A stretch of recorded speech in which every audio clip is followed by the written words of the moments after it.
Plans in place at Georgia State University to make Atlanta's downtown a college town. Atlanta News First reporter Joshua Skinner went back to school this evening to learn more.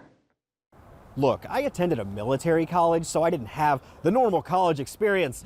Look at that baby face.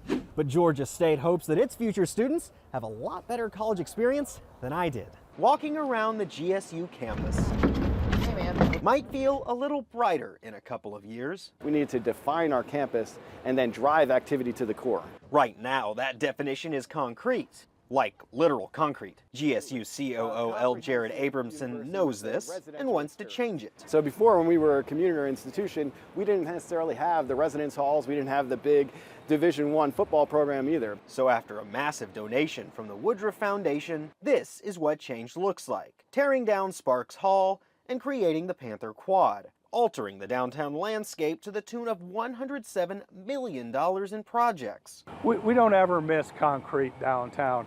John Fisher is with the Atlanta Downtown Neighborhood Association and standing on part of what he won't miss. Get rid of the asphalt jungle and create a nice walkable space downtown. These students like the sound of that. You see like people.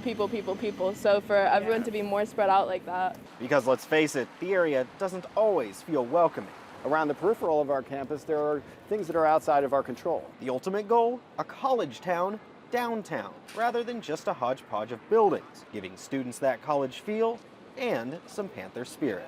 I couldn't possibly be more excited. On campus, Joshua Skinner. Wonder if I'm too old for another degree. Atlanta News First.